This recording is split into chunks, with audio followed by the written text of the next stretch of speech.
আসসালামু আলাইকুম, সবাইকে নতুন ভিডিওতে স্বাগতম। প্রিয় বন্ধুরা, আপনারা থাম্বনেল দেখে বুঝতে পারছেন আসলে কোন দেশের আপডেট নিয়ে হাজির হলাম। আজকের ভিডিওতে মালয়েশিয়া কলিং ভিসার সর্বশেষ আপডেট ও পরিস্থিতি নিয়ে কথা বলবো। আর 15 জুলাই তারিখ, 15 জুলাই থেকে মেডিকেল শুরু নাকি এই বিষয়টা নিয়েও আলোচনা করব। কত লক্ষ কর্মী নিবে, 50,000 নাকি 3 লক্ষ, এই বিষয়গুলো এই ভিডিওতে থাকবে। তো আপনারা ভিডিওটা শুরু থেকে শেষ পর্যন্ত দেখার চেষ্টা করবেন। যদি শুরু থেকে শেষ পর্যন্ত দেখেন তাহলে মালয়েশিয়া কলিং ভিসার সর্বশেষ আপডেট পরিস্থিতি সম্পূর্ণ জেনে নিতে পারবেন।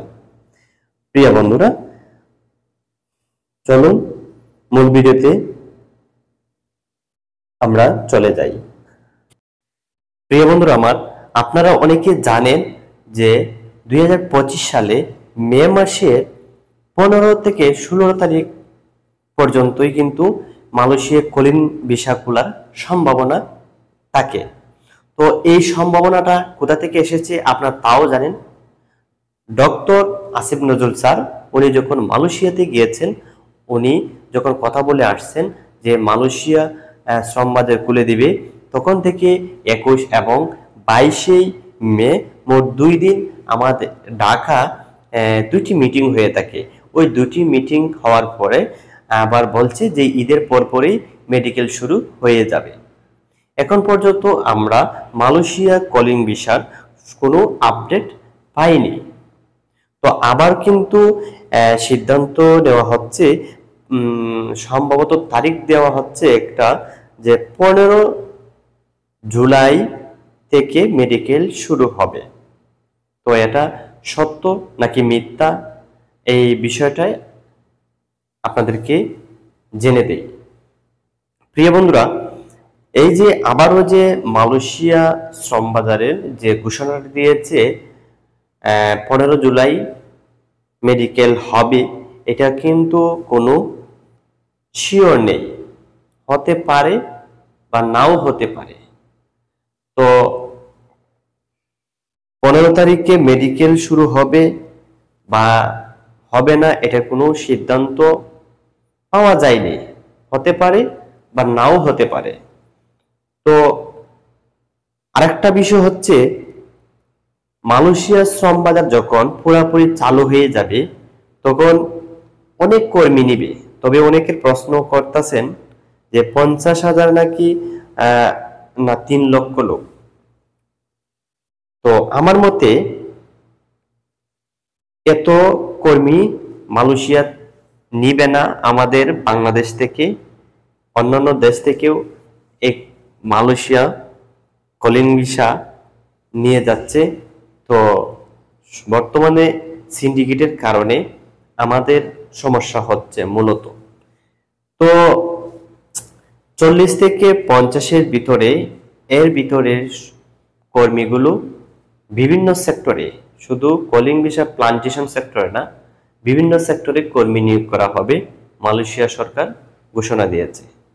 তো প্রিয় বন্ধুরা, যারা আতঙ্কিত আছেন আপনারা বুঝে শুনে পা বাড়াবেন।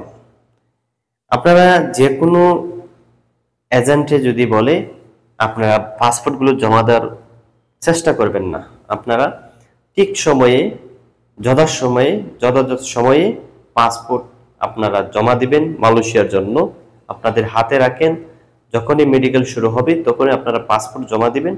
আপনাদের মনের মতন কোনো এজেন্সি যদি থাকে তাদের কাছে দিয়ে আপনারা কাজ করবেন। এখানে অনেকে প্রশ্ন থাকে যে বাংলাদেশে 126টি রেগুলার লাইসেন্স রয়েছে, তো শুধু কি তারাই ওই কাজটা করবে, এমন একটা প্রশ্ন।